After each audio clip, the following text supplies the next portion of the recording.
This one.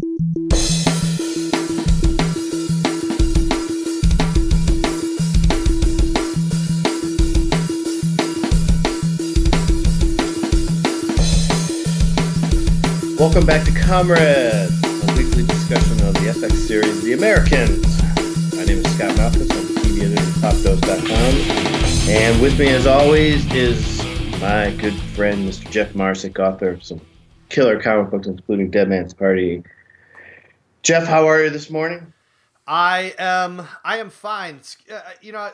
I just said to Scott, it seems like we do this on Saturday mornings, and we always seem like we're Half awake? Half awake, which isn't true. We're actually wide awake, and then we sit down and do this, and it seems like we've never done it. Yeah. I know. So how does this microphone work? At least you've graduated to like an actual, real-looking microphone, and not the Mr. Microphone. This is my Rock Band microphone. Oh, okay. I'm killing it with the Rock Band mic, man. Woo! Put on some Bon Jovi, and I can sing every single word of Wanted Dead or Alive. Or no, it's Living on a Prayer. Never mind. I don't like Bon Jovi. I was gonna say, so not like you, Bon Jovi. That group. I was reading an article just yesterday about how the guy who plays bass on all the records, supposedly it's true, the guy who played bass on all their records is not the guy who was on stage with them. Throughout the heyday, they brought some guy in. Supposedly, this is all what I read in that source of reliable information, Cracked Magazine. Cracked, love it. Supposedly the guy who played bass on records, not the guy that goes on tour with them. The guy that went on tour with them looked better, looked more the part, and then they kicked the guy who looked the part out of the band. And the guy who's been played on record all these years is now the touring bass player, but he's never been an official member of the band, even because he doesn't look the part. Wow, what's the part? Mullet and blue jeans. Doesn't look like a rock star. He looks like your dad. Nice.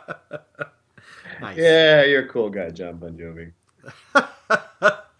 Wow. Hey, I'm sorry. It might be a little snarky to Johnny. He's gonna find us out, and our podcast is gonna get shut down. Good Bon Jovi's gonna come after us. The Jersey Mafia. We were out here. We had the Jovi Mafia. Our babysitter had a friend. She went to a Bon Jovi concert, and she had a video of her friend. He called her friend out of the audience up on stage, and she sang with him for a couple minutes. It was pretty cool. Yeah, because Springsteen's not doing that. He doesn't do that at every concert. Okay, bitter. Bon Jovi wants to be Springsteen. He wants to be the hard rock Springsteen. He's more like the hard rock nothing. Because I could say he's the hard rock Mellencamp, but Mellencamp's good. I like Mellencamp. I could say the hard rock Seeger, but Seeger's good. He's just basically BTO. Bachman Turner Overdrive. Wow. Taking care of business. That is wow. There's a reference there that I'm in a mood today, Jeffrey. Sorry. All right. It's Bon Jovi, and we're talking about the '80s. I can't. Although they weren't. '83 was when their first hit was Runaway. So we're getting there. We're getting close. So there were two songs in this episode. Did you know? I mean, you knew the one. The Modern English song I knew. That song is quite possibly my favorite love song from the 80s. Was that a lot of your mixtapes? Believe it or not, it wasn't, because... I wonder if there's people who listen to this and go, what is this mixtape of which they speak? It's a mixtape. Dad, what's he talking about? Well, son, when a boy really loves a girl... When he really likes a girl, he takes out a tape, and he puts it in a tape deck. You mean that thing in the garage? Yes. And then he meticulously picks each song so it'll fit in either 30 or 45-minute increments. Why doesn't he just make her a playlist? Okay. That song. Well, see, I didn't have many versions. I only had, I think, it wasn't until like the late 80s when my friend Sally, you know, remember Sally? Sally Peoples. Yes. She had that album because you couldn't find the 45 anywhere. We were living in Ohio. I suppose she won't mind if I just called her out on... Well, she's not, doesn't go by Peoples anymore. She's married. Oh, okay. And has 3 lovely children. And she still lives in North Olmsted. Okay. She had the album. It was After the Snows, I believe the title of the album. And she had it, but I didn't know her until high school. So that song came out in 82 and was featured in Valley Girl, which is where I knew it from. But I didn't see Valley Girl until maybe 84. And that's when I fell in love with it. And then I didn't get a copy of it because you couldn't find it on 45. And I didn't, you couldn't find LP in a store either. I mean, we lived in a suburb of Cleveland. We're talking records, people. Record Town and Record Theater, I think Record Exchange were the record stores, and none of them had that album. She had it, so I got a copy of it finally in the late 80s, and I put it on tape and wore the tape down. That song is so awesome. That movie is awesome. I love that. Romeo and Juliet set in Southern California in the early 80s. Oh, yeah, that's Valley Girl. Valley Girl. I was thinking the other Romeo and Juliet. You're thinking of the Romeo and Juliet with Leonardo DiCaprio. Yes. That was in the 90s. This is Nicolas Cage and the great Deborah Foreman. Uh-huh. Yeah. No, I haven't seen that one. What? I hadn't seen that one. You've never seen Valley Girl? No. Are you kidding me? No, I'm not. I'm serious. You're serious? Okay, so... Jeff Marsick. I guess it's on my to-do list. Okay. Consider it added to my to watch list. Add it to your Netflix queue. Sorry, what was the other song, Jeff? The other one was Beer Bar Blues. That was the one that Philip was listening to in the developing room? In the basement. Who's the artist? Lloyd Conger. I'm just looking up to see if that's ever... I listened to, ever since I went down, I was stationed in the Pensacola area, and I kind of fell in love with, that's when I fell in love with country music. I like it. And I'd never heard Beer Bar Blues before, so... I've never heard it either. That's interesting. But 80s country in the 80s was really on the fringe. Well, country in the 80s was country. It's not country pop like it is now. Right, but I mean, it wasn't like it is now, because country music now is huge. Yeah. Yeah, country music now is like...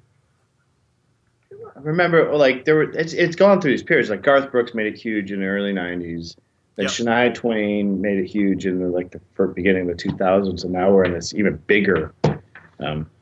they basically discovered the formula. It's like, hey, if we write about drinking on a riverbed with a girl and Daisy Dukes and a truck, we might get a hit song. Yep.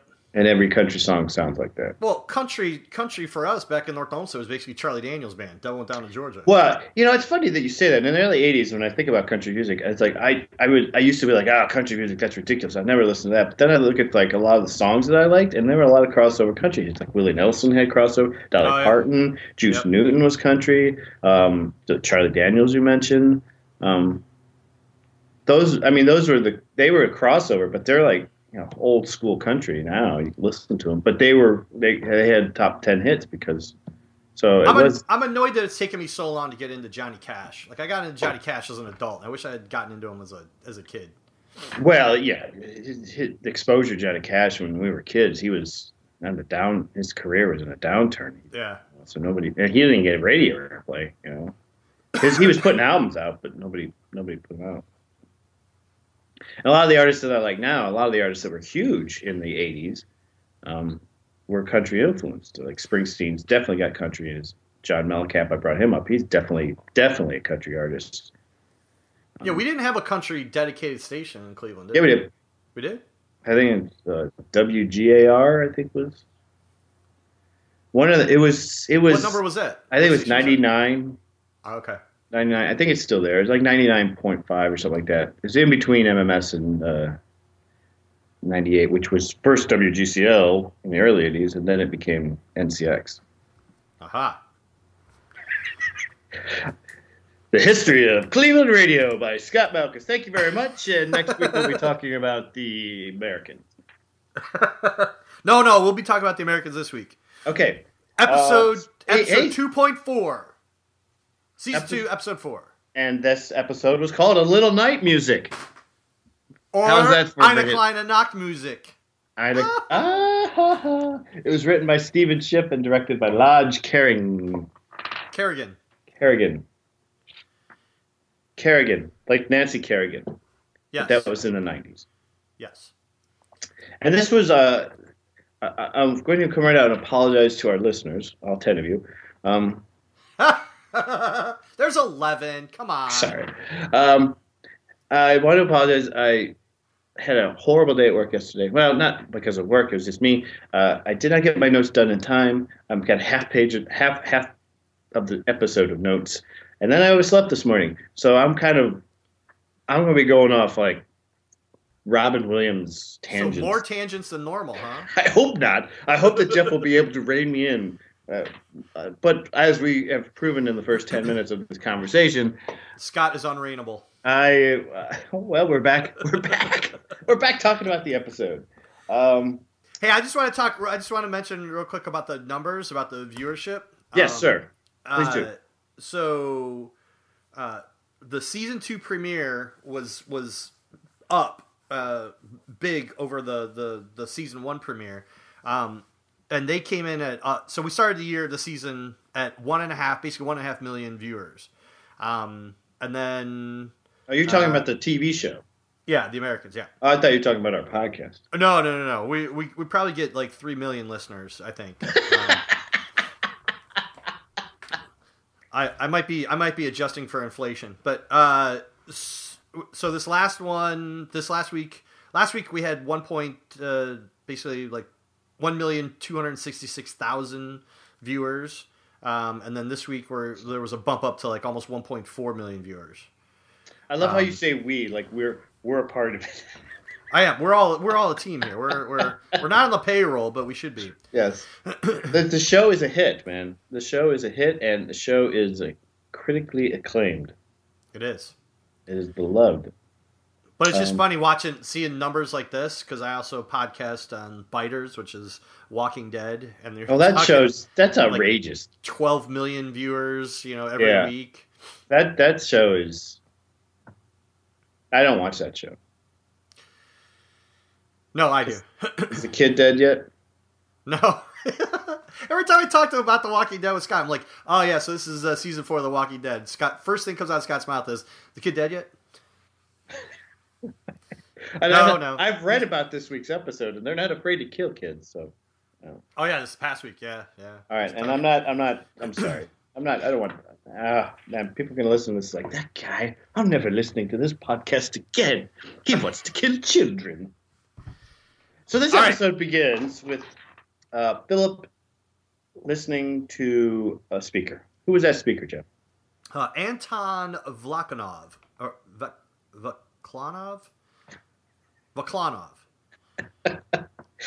Anyway, he's a Jewish physicist who's in the U.S. He left Russia 10 years ago, and he's given a talk at a college. Is it a synagogue? Oh, no, you're right. It's a synagogue. He's at a synagogue. Yeah. And he's basically given an ode to the U.S. and how it's so much greater to be here in the U.S. and less. Well, there's freedom. Yeah. That. The one thing that I got kind of from this opening sequence was not only freedom, obviously of speech, but freedom of religion was a big deal in this episode. Yeah. Religion did play a big part of this episode. And so I thought it was significant that this takes place in a synagogue. And then the next scene we see is Paige with her friend Kelly. Kelly. Kelly. Kelly.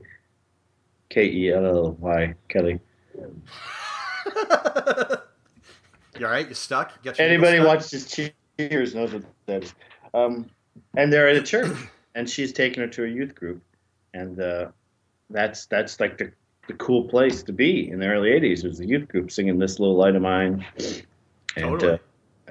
So Paige finds a place. She finds something that inspires her and makes her feel at peace, which is important, especially for a 13-year-old. And so, and I can speak from experience with my own daughter, who was 13 at the time that we started going to church. It was around the time of my brother-in-law's death, and I think that she needed some kind of inner peace thing, and that just kind of helped her. And so I can see that watching the whole thing with Paige really made sense to me. It wasn't too far outside the reach. It wasn't like we need a device. I mean, turns out to be an interesting thing that comes into play later in the episode, but to me, it rang true. I thought that was really cool. Well, I thought it was interesting because, in the 80s, sex, drugs, and religion were the three, that was the triumvirate of concerns that parents had for their kids. Right. We had, the Moonies. You had all these these really radical religious groups that were always in the news and stuff. And that was that was what was interesting about this episode and about this show, was that instead of taking a typical teenage trope of sex or drugs, right. Or alcohol, sex, drugs, drinking, and instead of taking drinking, and that kind of falls in with the. But instead of taking that familiar route, they went this way, which was that we always kind of forget about religion, but the show was like a reminder, like, oh yeah, I remember that was a big deal, yeah. And it's funny because what I liked about it is that obviously religion is something that they didn't have in the Soviet Union. That was right. There was no religion. And so that's really smart, because you're right. They could have gone sex or drugs, but that's something that, Elizabeth and Philip would have been like, oh, you can't do that. And been like, it would have been like watching an episode of Family or some other 80s show about families. But I'm trying to pull a reference that's not Friday Night Lights, but that didn't take place. But it's funny. It's cool because it's interesting, because when she comes home from the church, and she lies about where she was. She basically lies and says it was a sex issue. Basically, Jenny likes this boy and he's being really a jerk and which is that's all human sexuality type of, in a broad sense. And they were like, oh, okay, just tell us next time you're out. Where Elizabeth was almost like, all right, shut up. Yeah. All right, whatever. But if she came home and said, I went to a church, which is an innocent thing, as we see later when they find her Paige reading a Bible, they flip out. Yeah. And it's really kind of funny. It was kind of funny. It was like they played that scene so straight and angry. It was like, whoa.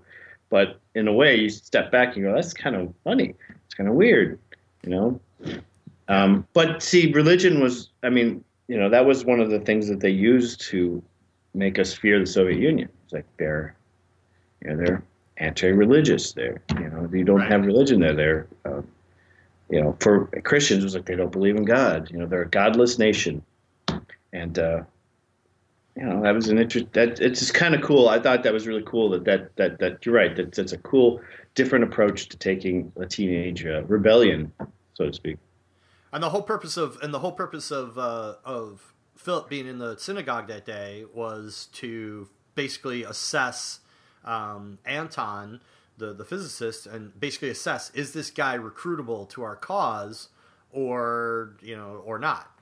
Right. And it's interesting, when watching that scene, it sure looked like Philip was taking to heart some of the things he was saying. It did. It seemed like he was conflicted. Everybody around him was clapping and seemed happy and supportive of Anton, but there seemed to be conflict with the Philip, and I couldn't get a read if that was just his game face, like you're a nutter and completely off your base, or if it was, and this was something we'll talk about in a little bit, where the internal conflict starting to maybe rear its head, as we saw with Elizabeth when she's on her mission. So again, it was I couldn't quite get a read on which direction it was, but having that nuance, having that little bug in my head that, hey, you know what, there might be cracks starting to appear in this, what was once a solid veneer of both of these exceptional spies. Right, and I think that's good because it's bringing back some of the stuff that they brought up with Philip in the pilot, which was, if we should stay, we should stay, and they kind of moved away from that And they, which was fine because it was smart, and they decided to focus more on their relationship last season. But that thought is always there in the head, so he's kind of conflicted. And I think exactly what you say, that they're kind of, it may be that they're bringing this back. I don't know. And I like that Philip is still kind of in the background in a lot of this episode. He's not, this was another Elizabeth heavy episode, which gives me the sense that this season really is going to be more about her arc and Paige's arc than the other two of that family, which is fine because the show's not going anywhere. And like I said last week, a good ensemble show is you pick, you choose what the story arcs are, and the other characters become supporting characters, and that's what an ensemble show is. Right. It's not just about one person. Right. So. One of the things that we're with the conflict that's going on here, we're so focused on, or the plot seems to be the overt focus is the threat between, now there's a threat against, because the other KGB family was murdered. There's a threat. There's some foreign threat that we're trying to figure out, and then there's the threat of being discovered by the FBI and that threat. But there's a subtle threat. The threat of American values. The longer you're here in the U.S., it's almost like a Stockholm type syndrome, and we've seen it on a couple levels. We see Philip, down in the basement. He's listening to good old country music. Country music, that's right. You've got Paige, who's being seduced by religion. You've got Henry, who's being seduced by video game culture. Like the American values they're a threat. And we had another thing is Philip thinking about getting a new car. Oh, they have that argument. They have Philip and Elizabeth.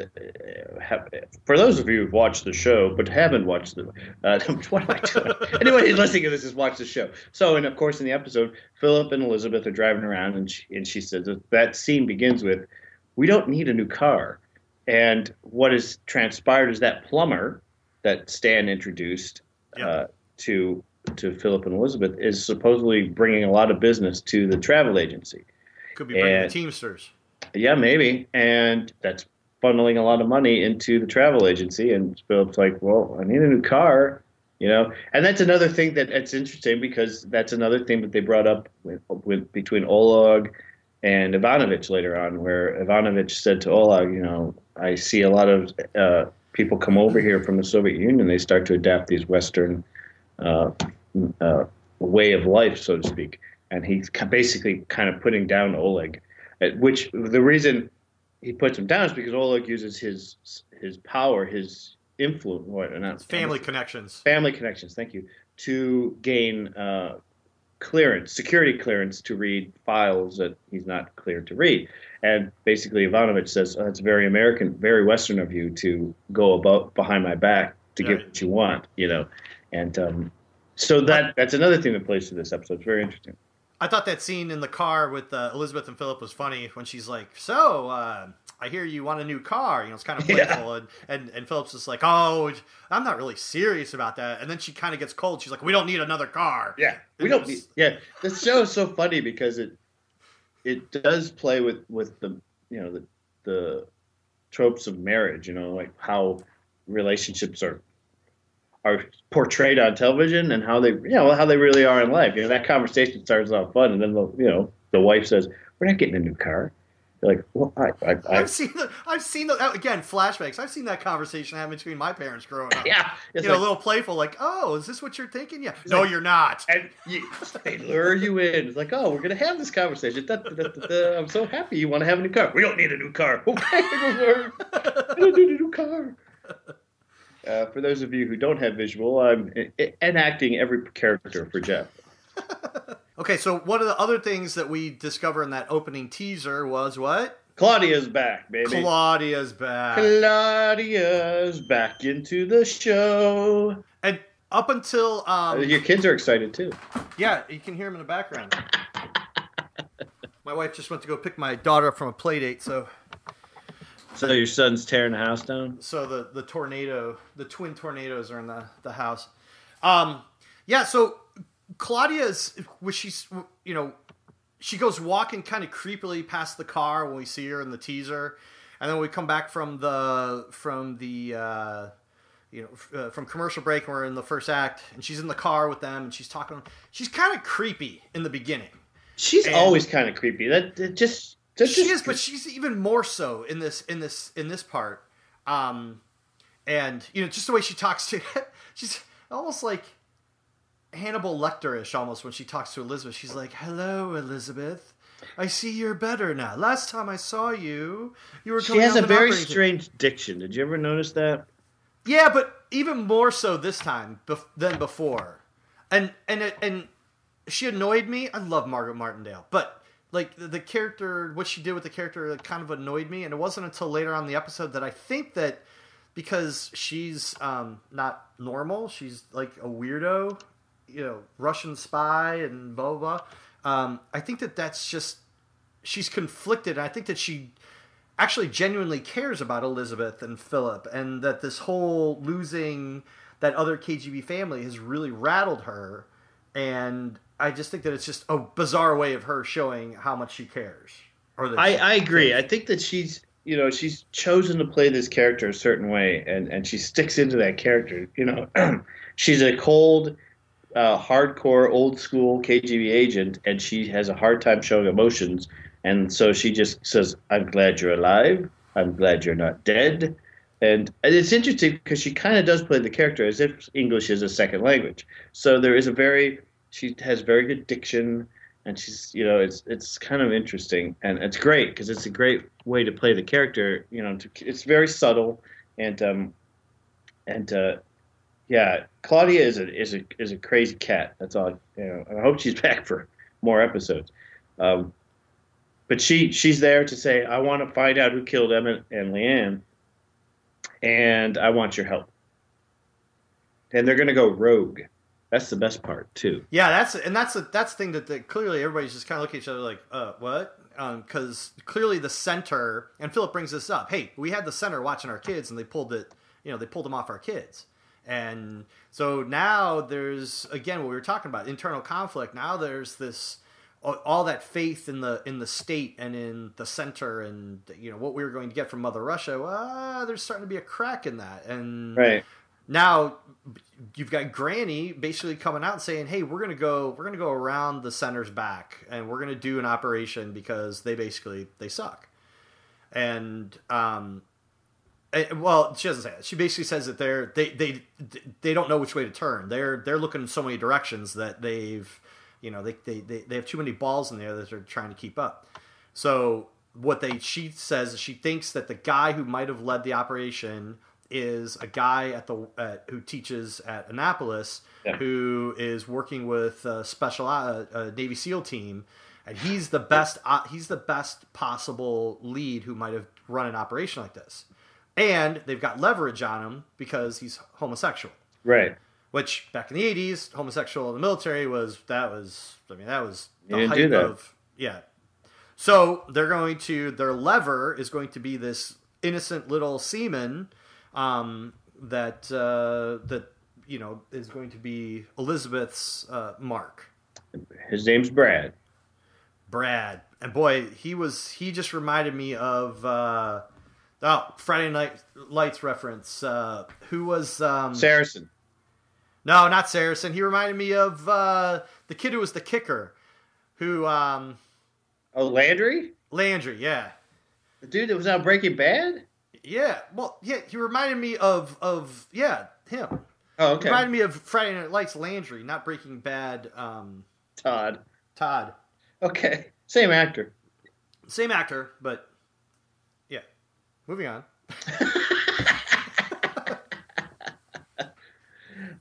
Moving on. So go ahead.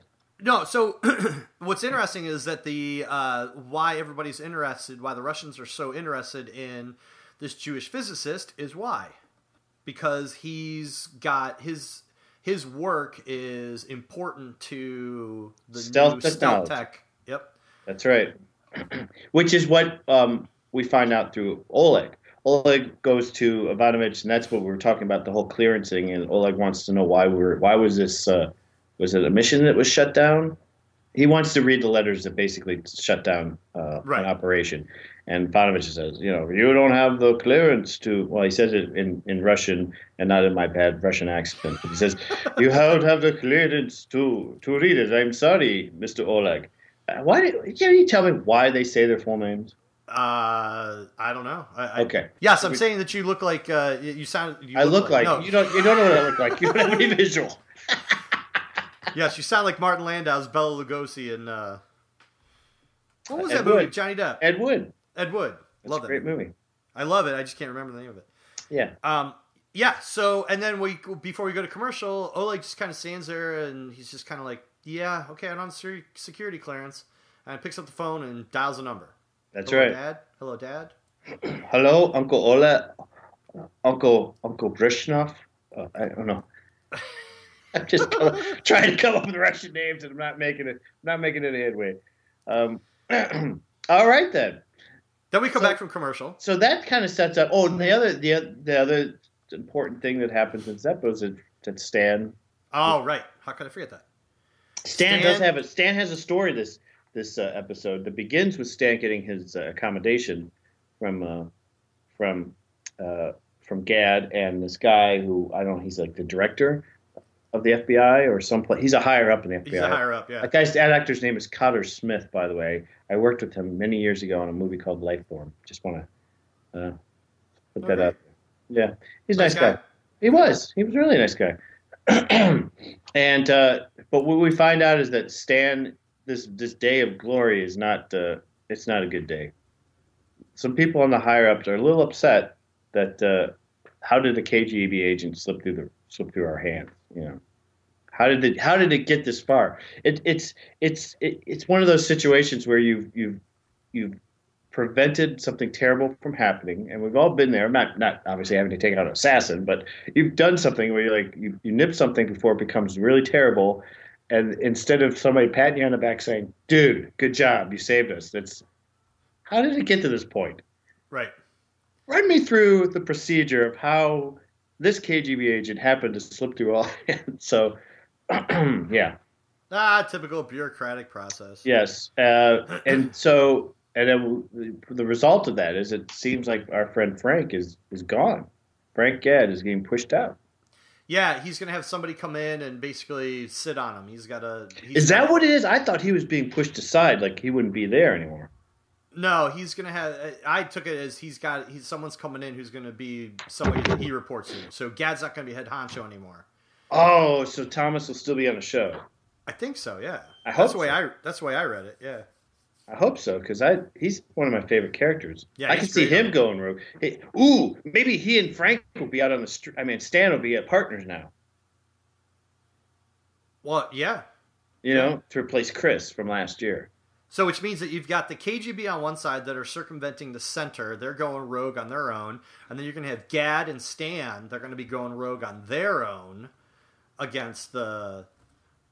It's interesting parallels they might be setting up here. Yeah, and in the middle of it will be Martha. Yeah. It's going to bring down everybody. Martha's going to bring down everybody. She's going to bring down the KGB with... She's gonna screw up all of Philip and Elizabeth's things, and she's gonna screw up that whole office because she's been spying for them the whole time.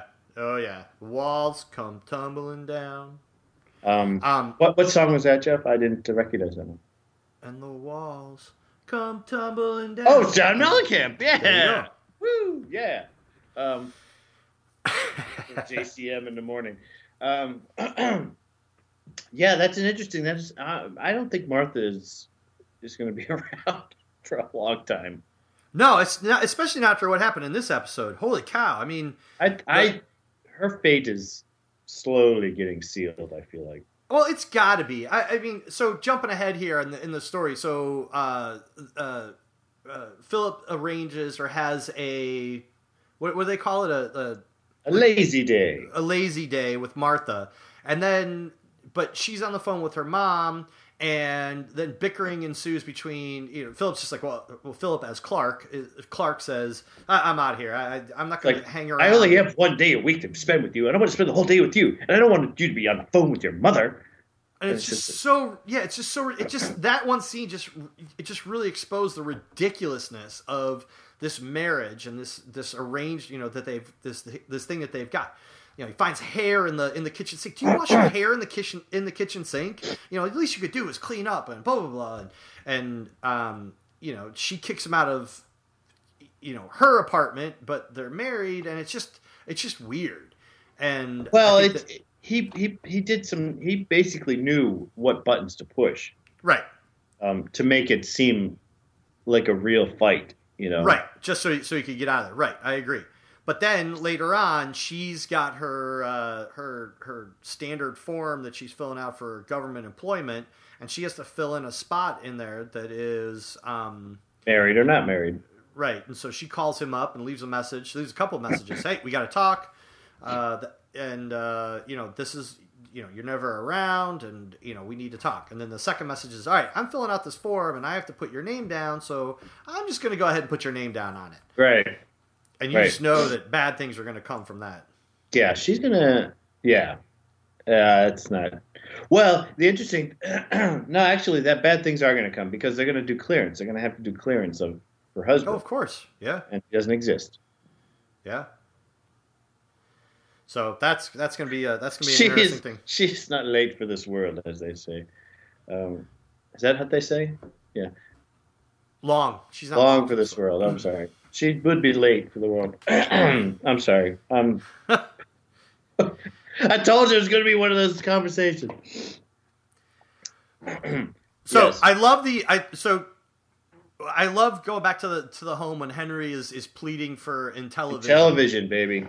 And I think we all use that argument at one point. No, it's not just television; it's intelligent television. We're not just looking at video games; we're engaging our brain. I love that they brought that back too, because they mentioned it briefly on the first episode. It was his birthday, and he's like, "Oh, is it a television?" It's like, "No, it's a telescope." He's like, "Oh, yeah. Great, yeah." But then they brought it back, which is so real. You don't get it the first time; you keep pestering the parent. Dude, I'm totally gonna geek out when he actually gets it and he's playing it, and I get flashbacks to those games. Yeah. Maybe he'll subscribe to one of those kits in the back of a comic book where you're supposed to go door to door and sell things. Oh yeah. Sell goods, and then he'll earn enough money to. That's right. Did you ever do that? No. Did you? I ordered one of those kits once, not knowing what it was, because I thought I was going to be able to make a lot of money. And then I looked at it, I was like, wait, I had to go and knock on people's doors and ask them to buy things from me? These things are crap. See, that was, you know what that was? That was the gateway to Amway. It was. Yeah. See, I'm susceptible to Amway. There was another little 80s, I don't know, not reference, but a little 80s thing in there that brought back some memories. The 40% bran flakes that was sitting on the refrigerator. Yeah. Attention to detail is great on this show. Yeah. The best part about this show, I mean, I know we're just jumping around, but the best part about this episode was Carrie Russell in this episode. Oh, yeah. The best part about this was when she went full Felicity to play that part of the girl who wants to win Brad's heart. Right. And Carrie Russell is proving to be such a fine actress on this show that we've always thought she was a good actress, but the range that she's showing on this series, I think it surprises me, and I'm sure it surprises a lot of people. Going, holy cow, the things she does in an episode are just incredible. To go from the kind of cold and she's in this episode, she's all over the place, really. Yeah.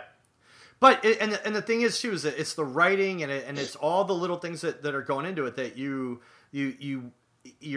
my head kind of hurts at the end of these episodes because I'm trying to figure out what's real or what's Memorex, to use the old slogan. When she's in the motel room with the seaman and they're on the bed and then she's like they start kissing and stuff and she breaks it off. And she says, "I'm really blowing this." When she made that line, I was like, "Wait, is that you about the mission, or is that you? Because when she's like nuzzling at his neck, she's with Claudia. Claudia tells her, "You're not ready to be back in the field. I'm very surprised you're back in the field." Right, exactly. And she's like, "I can do this." She's very defiant. Oh, like a teenage girl to her mother. Oh, wait, there's a parallel there. There you go. Yeah. Yeah, and then she says, I'm really blowing this, and okay, well, is that a line, or her like I can't be doing this right now, I'm just, is it because she's conflicted about what's going on, or is that just part of the game to help pull this guy even closer to her? Right. And then she's like, I'll go, and then she says those fateful 3 words, "I'll call you," and you see the kid, just kind of like deflates. He's like, and the guy. And if I had a nickel for every time I had those 3 words, I mean, I'd be running a hedge fund right now. I'll call you. Oh. What was the name of the actor who played Brad? Don't know. I can look it up. I'm sorry. I meant to do that. This is our. I feel really bad to anybody listening to this because I feel like this is the. Yeah. I'm sorry, folks. You looking it up? Anyway, the actor who played Brad was fantastic as well. Yeah, he was. He really captured that, just that naivete and just the geekiness. Well, that was the word you were looking for? Naivete, yeah. He captured it perfectly as a guy who was nothing in high school. Didn't have anything great in his high school, and he kind of goes into the conversation about this. It wasn't really you get the impression that he wasn't the popular guy in high school. He was kind of nerdy, he liked computers and all that stuff. And he thought that getting into the Navy would be like a ticket to seeing the world and meeting new friends and, hanging and making lifelong buds, who would accept him just for being who he was. And of course, that's not the way it is.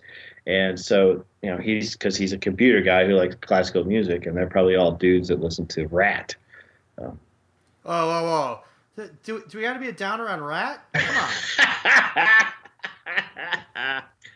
on. Rat's good, man. I like Rat. Oh, yeah. Rat and Motley Crue. I'm going to see the Crue this summer, so I can't be knocking the hair metal band. We still haven't found. Anyway, I liked Brad, and he was and the fact that he was so innocent and naive, and that Elizabeth just kind of uses that and exposes it is Jefferson White. Jefferson White. Well, Mr. White was fine in this episode. It was very sweet. He was so nice, and she just manipulates the heck out of him, Yeah, so when they go to when they meet the next time and they're sitting at the bar again, this is what or at the bar diner. or the restaurant diner. And this is why it made me think that it wasn't her messed up in the head. Again, she couldn't get the story straight. Like she starts to tell a story about why she couldn't get close, and it's like she's it's kind of like you at the beginning of a podcast. You can't quite get the sentences to combine together, and just at the beginning of the podcast, maybe a couple minutes in too. But and it's just like wait, is she breaking? Is she faltering, or is this just again part of the game that she's playing? And then she spins the story she spins it masterfully about. Well, obviously, I think she was drawing. I mean, she was able to method act there. She was totally drawing from her own feelings. Oh yeah, absolutely. And she talks about how this guy, she met a guy at a bar. You remember that bar? It's the bar. It's over on X and Y Street. Oh yeah, he knows it. And we went back to a motel, kind of like place that you took me to. And then he got kind of rough and violent. I just realized she described the scene we saw in the pilot. Yeah. Yeah. Pressed her face down and tore, and all that stuff was what that general did to her. Yeah. So she really. What's that? No, go ahead. That was just crazy. That's, I think, the first time she talks about it in the show. I mean, openly talks about it. Right. Because she doesn't even talk about it with the general in the pilot. I don't know. Did she ever tell Philip what he did to her? You know, that's a good question. I don't remember because somehow I thought he kind of intuited that that something had happened to her. Right. That she didn't come out and tell him. But anyway, she's in this scene. She tells Brad what's going on. He's mortified, can't believe this happened. And he said, "Well, did you go to the cops?" And she said, "Yeah, but because he's I tried to, but because he's in the teams, they basically covered for him and said, oh, he was away on a mission, so he couldn't have done it." And Brad's like, "Oh, that's just crap." He's like, he thinks about it for a second. He's just, I can help you. I can get his file, and then I can get you his file and prove to you that way Right. you can take it to a lawyer and prove that he actually did this. Right. Which is interesting because he's supposed to be homosexual, not Brad, the guy that apparently the cheat. But nobody names. knows that.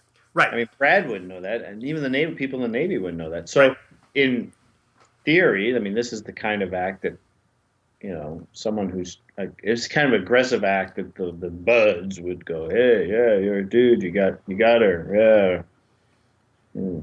Well, that would be his only defense. So his career's, his career's basically oh my toast. God, that's a good point, Jeff. Oh yeah. Your only defense is the truth, and you're out of the Navy, or you deal with this, and you're out of the Navy. So you're screwed. Wow. Wow, that's pretty sly. That's what we call a pincher movement. What? A pincher movement. When you bring two forces in, from two sides, and basically the enemy can't move. Wow, is that a military terminology? Yeah. I probably saw it on Transformers too.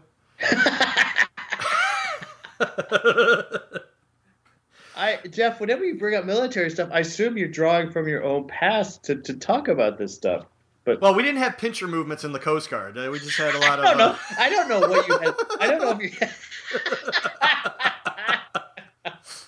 They didn't have Kevin Costner teaching you pincher movements? No. No. We did a lot of fisheries enforcement, so I could, we had fish counting, but and measurement. Now, they didn't give you the history of the military and all that stuff, maneuvers and stuff like that, in case you put it. Here's a question. This is totally has nothing to do with this show. Surprise. In a situation like, say, we were invaded, okay? What would the Coast Guard's role be in a situation like that? And I'm talking about, let's say, like a situation like 1941, the movie where the Japanese are off the coast of California, and we found out about it. And so now there's an invasion on U.S. soil. Okay. What is the Coast Guard's role in something? So that's actually, the Coast Guard in times of war gets absorbed by the Navy. Okay. And we become an arm of the Navy. But in World War II, what we were doing is we were patrolling the coast. There's a great story of out here, German U-boats used to patrol the coasts of the U.S. And really? Out here off the coast of Rhode Island, there is in about 110 feet of water, there's a German U-boat. Really? And, yeah. And the story goes that it was at the end of the war, this U-boat comes in, and word went out to the wolf pack, to all the U-boats, come back home. And this one guy, this commander, the captain of the U-boat, he's like, you know what? We've been sitting out here all this time. We haven't shot one thing the entire time we've been here. I want to kill something. So he pops up the periscope depth, finds something, and he sees this trawler carrying coal or garbage or something. He's like, that's it, shoot it. They launch a torpedo, blows it up. He's like, woohoo! Well, except the problem is that when he launched the torpedo, especially back in the day, left a wake, it left a trail. And there's a Coast Guard cutter sitting nearby that sees this torpedo and is like, hey, there's a sub out there. So the Coast Guard cutter calls out to a Navy destroyer who's a little bit farther out. They come in, and for a week, they just depth charge the crap out of this area and eventually sink this U-boat. And I've had some friends, and actually my old swimming coach at the Coast Guard Academy, he dove on that U-boat. Really? And he said that when you go down, like I said, it's 110 feet of water, and out here visibility is, depending on the time of year, but visibility is only is measured in feet. But he said if you go down the hull, it looks like someone took a giant fist and just punched it just put all these dents along the side. That's all the depth charging that they did to this thing. But yeah, so the Coast Guard would protect the shores. Were they equipped to fight and stuff like that too? I mean, Yeah, do they have, Yeah, they had guns. We have guns. My class of ship used to have torpedo tubes, but then they took them off. They had the torpedo tubes added, I think, in the 70s or 80s, and then they were like, "Yeah, we've never really used them. I'll just take them off." So then we took them off. But they've got guns. They've got main deck guns. We're basically like a frigate, like a Navy frigate. So yeah. Awesome. Thank you for the history of the Coast Guard, and I'm sorry for that tangent. That was very fascinating to me, though. It really was. No, and actually, just as an aside, everybody thinks, oh, Coast Guard doesn't really do much when it comes time of war, but like in World War II, the guys driving the ships or driving the boats that brought the guys into, especially like Guadalcanal or in Normandy, those were Coast Guard coxswains that were driving those boats. Nice. Yeah, buddy. All right. Thank you very much. And back to the Americans.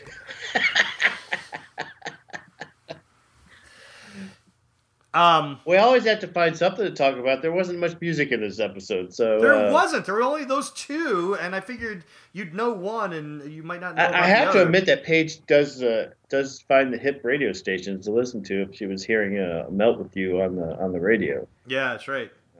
So the parents should be more concerned that she's going to fall in with a bunch of goth kids. So all right, so let's talk about that. So Elizabeth comes into the room, and it's that whole teenage angsty thing. Don't you knock? Well, yes, I did. it was I great. didn't tell you could come in. Yeah, and flashbacks. And Elizabeth is really cool. Actually, she's like, "You're right. I'm very sorry." Yeah. But then she falls into KGB mode again. She goes, "What are you hiding?" Oh, it's just an aside. It's just a book for school. Well, if it's a book for school, why are you hiding it? Yeah. And it turns out that it's not a book for school. It's a book for church. It's the King James Bible. And Elizabeth freaks. Well, because she sees that brochure inside for whatever the name of the church movement is. You've been to this church? You haven't told us? You're reading the Bible? It's like if Henry... It's like we were talking about earlier. It's like if she had found her reading Hustler... She probably would have been like, no, look, let's sit down and let's have a conversation about what you're looking at. Right. Instead, it's the Bible. And she goes nuts. And Philip plays the calmer and is like, okay, let's all just calm down. We'll talk about this a little later. He was really calm in that situation. He was mad because she lied, because she's been lying. He already had a conversation with her about lying. Do you think he told Elizabeth about her trip to no. Pennsylvania? I don't know. I don't think so, because she would have really freaked out. Exactly. That's an interesting point, because that's an interesting thing that you bring up, because in any real marriage, I mean, that would have been, you would have been on the phone with your wife if your kid does. Like, you will not believe what you just. She's in bed. She's grounded. I mean, that's the type of offense that's like, you're grounded. You are not going anywhere ever again. And it didn't come up, and there wasn't any intimation, no tone of it came up when there's a little discussion in the car between Elizabeth and Philip about religion, and because Paige prayed at dinner that night, and he let it slide. Yeah, he let it slide. Elizabeth was like, "What is going on here?"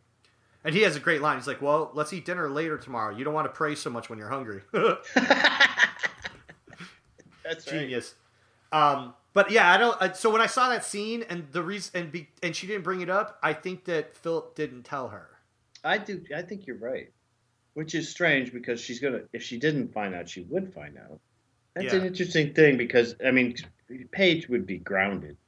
Oh yeah, and I think the other thing that gave it away too was when she snuck back in the house and was like, "Oh, hey, there you are," and then Paige gives the, "Oh yeah, Yeah, Jenny had a guy, blah, blah, blah, broke her heart. Like, all right, yeah, shut up. Just, let us know when you're going to be late, And he likes Duran Duran, and I like Rick Springfield. And, Springfield. Actually, Rick Springfield, man. Oh, someone's behind you. Someone was just in the room behind you, Jeff. Oh, my daughter just entered the room. Oh, we have a special guest appearance. She's having a meeting, and she needed Barbie's horse for some reason. Well, so I don't know what kind of meeting it's a special equestrian meeting. I guess. A meeting it's a Game of Thrones, Barbie Game of Thrones meeting. Oh my gosh! Don't get me started about Game of Thrones. Why? I cannot wait for that season to start. Oh my gosh! Do you watch it? Yeah, well, I did, but I don't have HBO. Well, I don't want to talk about how I was watching it because. Oh yeah, I know. I wasn't illegally downloading it. I wasn't doing that. Oh, you were? No. You say it like that's a bad thing. No, I've been watching. You have to be careful about what we say on the podcast because it can be brought back and used against us in the court of law. I have HBO, so I watch it legally. That's good. But anyway, where were we? So we were talking about this Paige. Is me trying to yank the train back on the tracks. Yes, this train has been off the tracks for a while, man. We've off our game today. I'm sorry. All right, so Paige and the whole religion thing, that's going to be played out, and actually that plays into the last scene of the episode of this. Before we get to the last scene, I do want to just point out one thing that I really thought was interesting about Olag's character and Nina's character, because Nina only appears in 2 brief scenes in this episode. The first scene is Ivanovich comes into her office and says, well, Oleg now has security clearance to read all of your reports, and basically Oleg's going to be able to read about all the sexual encounters she's had with Stan, because that's part of her job. Right. Her job is to have sex with Stan and to try and turn him. And Oleg's going to be able to read this. And Ivanovich says, but he's not going to know everything. So Ivanovich has decided to protect Nina. I gave him your notes, but I didn't give you your file. So right. Therefore, your betrayal is protected. Right. So Ivanovich is protecting her. I don't know if I don't think it's a romantic thing. I think it's more of a friend or fatherly type thing. I think it's more. I personally think it's more of a middle finger to Oleg. I think you're right, but I think you could say that. But I feel like the way both Oleg and Ivanovich, when they're talking to Nina, they're both protective of her. You know, I mean, that scene where he says, "I didn't give him your file," he could have been like, "Look what I'm doing for you. You should respect me." Not that she doesn't, but he could be that pompous, like, "I just want you to know that I did not give him your file." And now I'm talking like in a really bad accent, but you know what I'm saying. He could have been like, "Yes, Martin, I do," and it could have been that teacher it could have been that mean parent that says, you're gonna have to be more respectful of me. I might make no, point but clearly. No, you're right. And he's not that way. No, he's always been that way. He's always been like, even when she came out, she's like, I've been betraying the mother country, but I know how I can turn this around and make this work. And right. He's always been. She does good work, and he respects that. And that's why he respects her. Yeah. And I like that, again, they don't go into the typical boss underling trope of, bringing sex into the equation. Right. He doesn't have designs on her. And I think it is a combination of, you are one of my star workers. You are one of my star workers. And, I'm going to protect this office. But I think that there is something... And this is the... Go ahead. Well, holy cow! I just thought of something. We might have a triumvirate here. We've got Grandma and our team, Elizabeth and Philip, going against the KGB. They're going to go rogue on the KGB to, figure out who's behind killing the agents. You've got Gad that you and I are surmising, Gad and Stan, who are probably going to create their own little rogue thing to kind of. Because bureaucracy is about to rear its head and put a heavy foot on Gad and therefore the office. And Gad's kind of, he's the guy in charge. So he and Stan might be going their own way. Now you've got Oleg, who's using familial influence to gain higher status. But you've got Arkady Ivanovich and Nina. Well, you know what? We're doing good on our own here. And they might be going, as Oleg gets more superior, gets more power, they may be kind of going rogue on their own to kind of, keep their operations away from him. That would be interesting. It's a lot of. Would you say there's a lot of stealth activity? Because it goes back to the stealth technology. Yeah, do you like how I brought that in, Jeff? I'm really clever that way. Well done. Thank you. I'm so smart. But what I wanted to say was that there was another theme that was going on in this episode, and it was using sex as a weapon. If we're going to use that terminology, bringing up one of my favorite artists, Pat Benatar. Pat Benatar. That's right. And whose music should be included on this show, because, man. Oh, my gosh, yes. Do you know the song Precious Time? That would be perfect. Or Hell is for Children. Both those songs. Yeah. The right era. And I'm off on a tangent. I'm sorry. Sex as a weapon would be good for this episode. Yeah. And so we have you have Elizabeth, who's definitely been affected. We talked about that whole scene where she says, "Oh, I'm blowing this," and we don't know what she's saying. We get this idea that she's not fully into playing the sex role, right? And later on in the episode, when Brad reveals that he couldn't get the files that he was going to get, and he feels really bad about it, and he's just so tense, then she says, "Well, maybe there's something I can do about that for you." And we know what she does for her with her hand and his pants.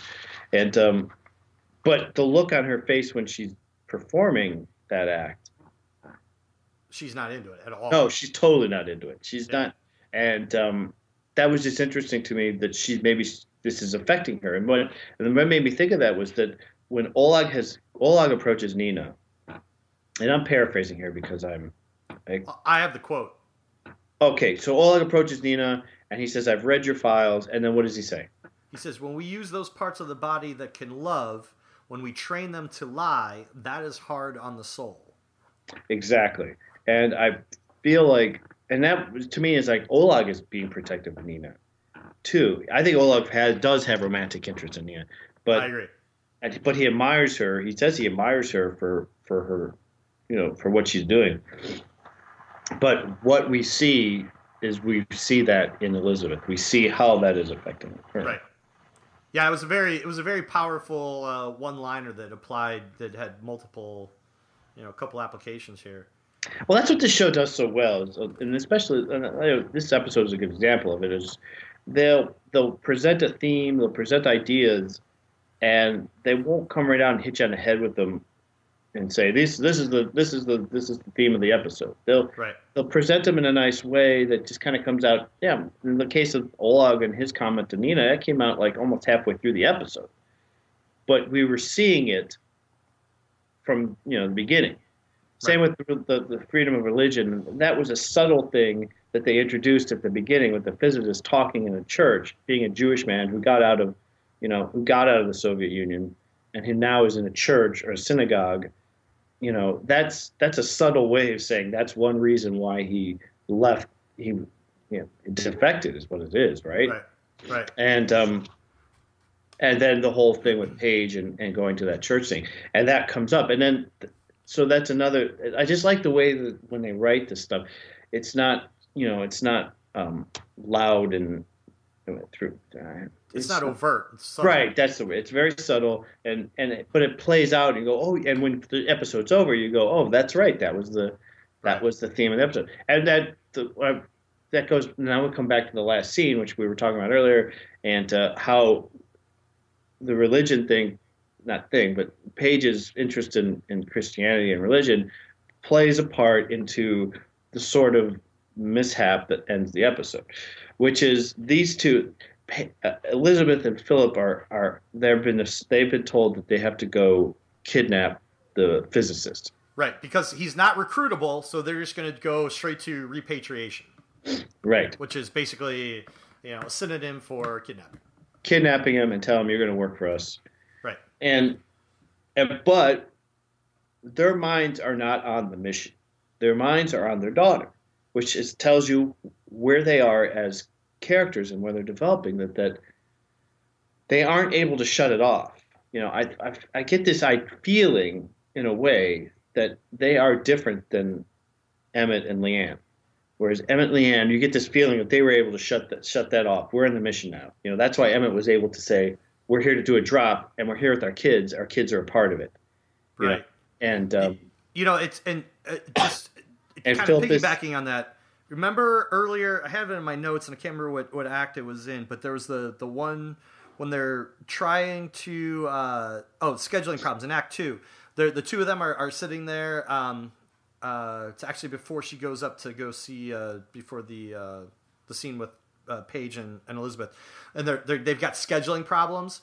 It's kind of like any family would have trying to juggle their kids and sporting events and school and whatever. Well, I've got to do this thing with Ben. Oh no, I'm supposed to be at the travel agency. Oh, okay. Well then I'll do this and this. And then it was just there's so much stuff that they're having to juggle. Right. And like you said, this last scene, all this stuff is in their head.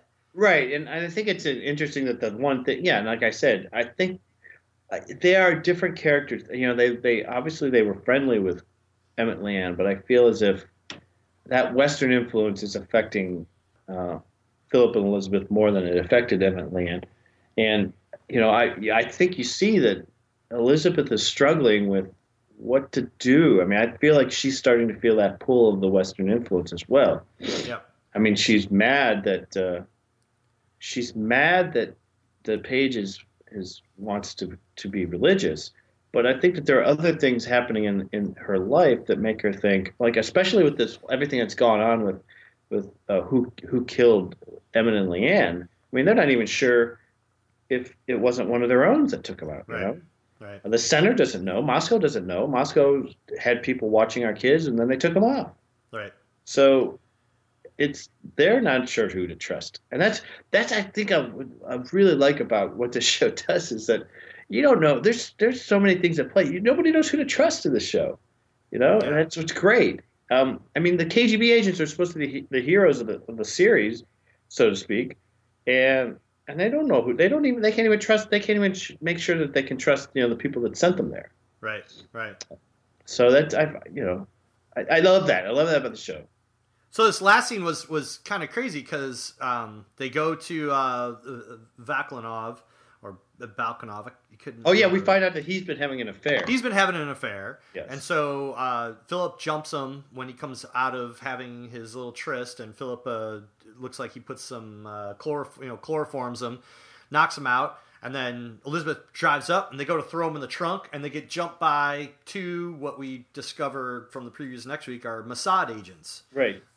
And so what is Mossad from? Israel. Thank you.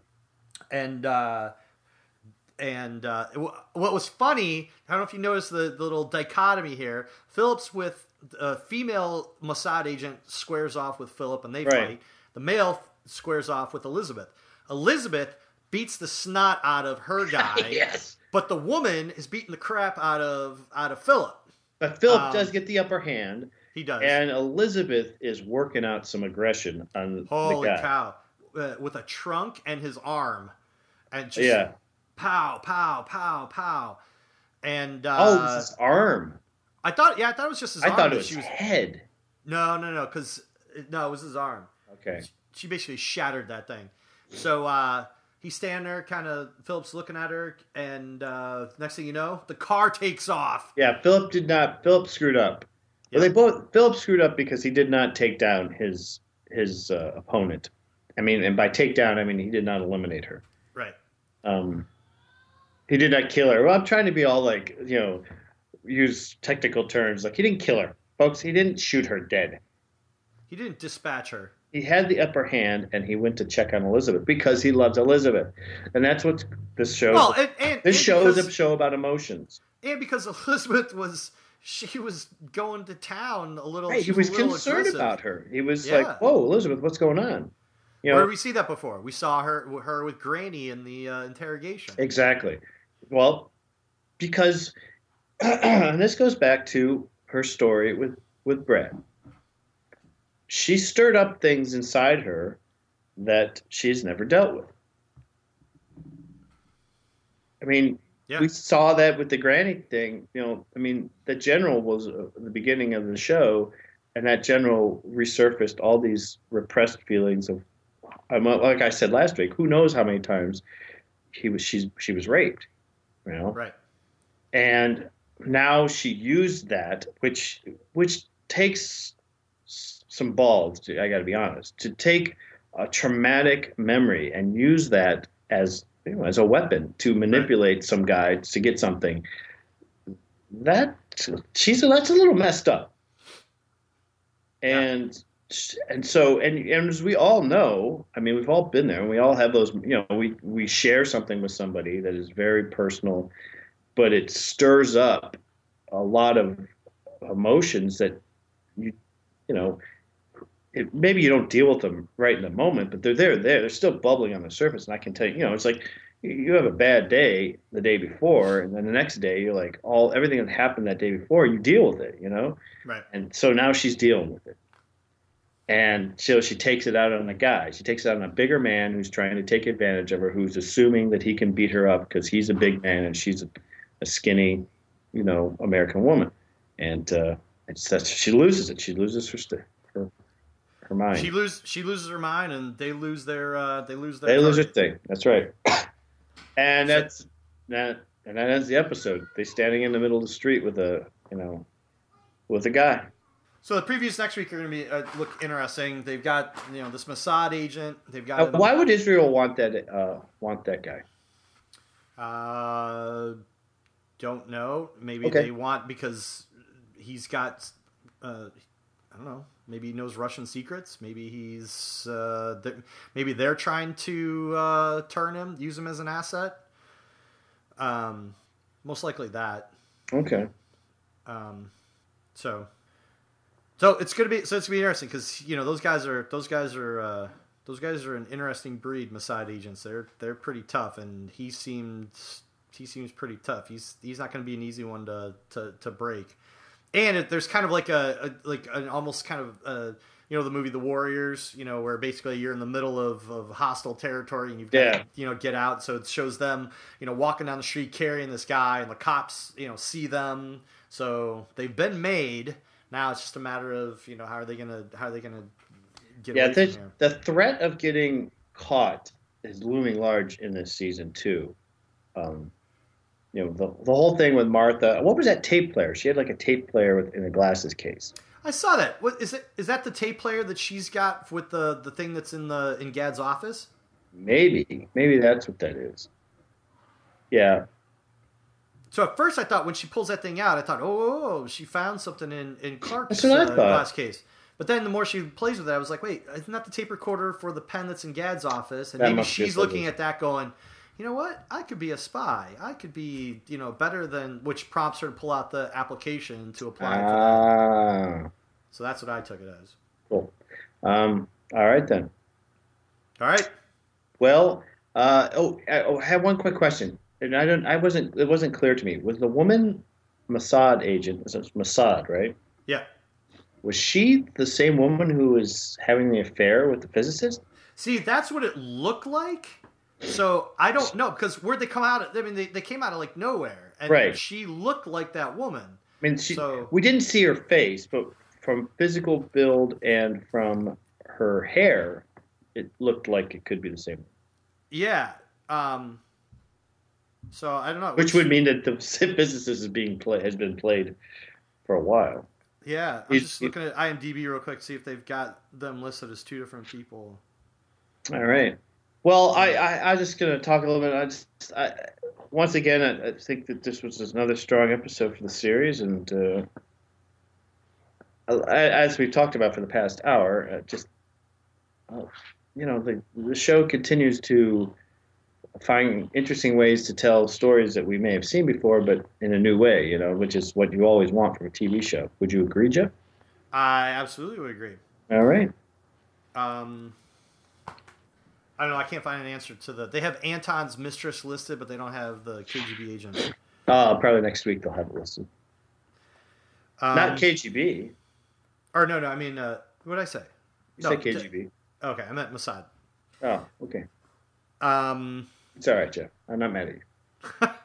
So all we got left is our three random crew members. Random crew members of the week. This is the time in this series When we all gather round, we sit by the fireside, and we like to talk about random crew members, and this little country part's my friend Jeff Marsick, who likes country music. I like the random crew members in the show. Random crew members in the show. Random crew members in the show. Oh, that's a little too much gospel. Yeah. Sorry. It's too bad Hee Haw's not around. We I like Hee Haw. I like the Wizard of Oz. Okay. All right. So Hey, Christmas Story will come out the year that this show takes place. I wonder if they'll show it. Oh. Wow. That would be interesting. Okay. All right. First up, Alicia Haverland. Alicia! She is our on-set dresser. Oh, nice. She's actually done work on Spider-Man 2 that's coming out this year. Wolf of Wall Street. Oh, and, yeah. If you go a little bit farther down, she has an actress cred on a movie. She was a stunt double on this movie Montana Amazon. Had Olympia Dukakis in it and Haley Joel Osment, so it wasn't enough. That's not long ago. Yeah. Stunt coordinator on the Gold Retrievers as well. So, and then we have Ted Altman. Ted Altman, come on down. Props. Props to Ted Altman. Yes, props to Ted Altman's props.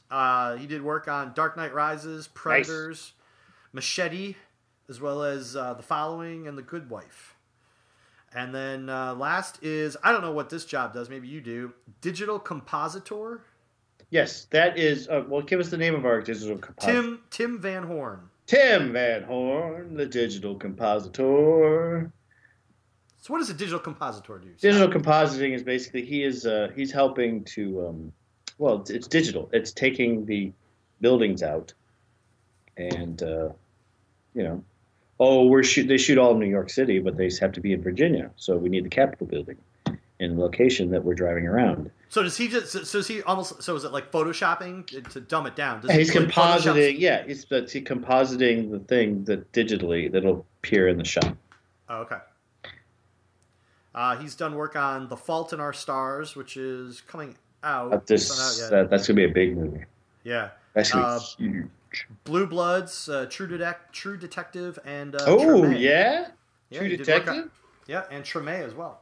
Nice. See, Treme comes back. We can't escape it. Our last podcast was all about, we had so many people from Treme, and now we've got one here, too. The influence of David Simon is far-reaching, Jeff. That's right. Beware. We should change it to 6 Degrees of Separation from David Simon. David Simon. We'll just talk about actors who have worked on something related to David Simon who are now on TV, starting with Andre Braugher. Well, it's so funny because like I said, I do the podcast for Walking Dead, and Walking Dead has Cuddy. Yep. And D'Angelo Barksdale, what's his name? William Gilbert Jr. Yep. Well, and Justified had Avon in it. I'm sorry. Excuse me, Lawrence Gilliard Jr. Right. But so I can't help. Oh, he's been fantastic. Both those guys have been great on the show, but I just can't watch them without thinking, thinking The Wire. Yep. Wire's great. Next week, Jeff, I might have a special top 5 list. I was thinking about presenting my top 5 songs I wish they'd use on the Americans. Ooh, all right.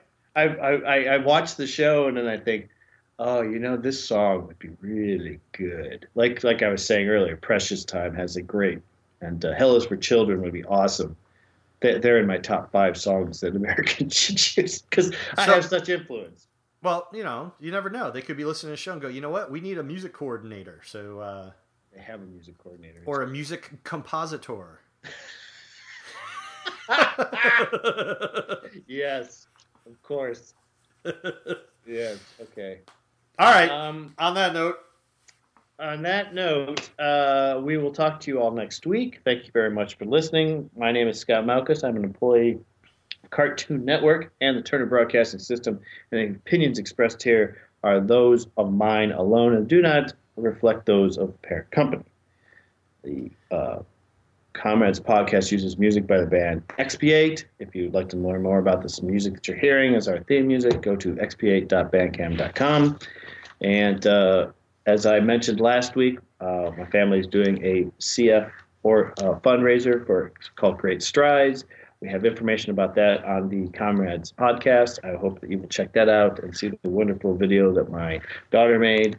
My son lives with cystic fibrosis, and Great Strides is the national fundraiser, the annual thing that happens around the country. What else we got to say, Jeff? Check out Jeff's comic books. I was just going to say that I just realized I'm not very smart because if you want to check out my comic books, you may not be a reader of comic books, in the floppy sense, as we call them, the regular sense, but you can download it on your Kindle. Cool. 99 cents. Dead Man's Party. Look it up. Dead Man's Party #1. I did not know that. It is on Amazon, as is Z-Girl and the Four Tigers. So you can get those on your Kindle. That's awesome. Can you get them on a tablet too? Or is that a different way of setting it up? Is that a big? No, it's. I meant iPad. Sorry. Well, yeah, you can get Kindle on your iPad. And then you can get stuff. You can read Kindle things on your iPad. Yeah, that's awesome. Comic books on iPad are gorgeous, man. They're really good. Awesome. Well, I'm very glad to hear that because I will go download some now. Awesome. Yeah, all right. A little cha-ching in Jeff's pocketbook. Yeah, not a whole lot. And on that note, we bid you adieu and say please come back next week, and thanks for putting up with my random, crappy, tired dialogue. So, all right. Y'all have a good week. We'll talk to you next week. All right. Take care, everybody.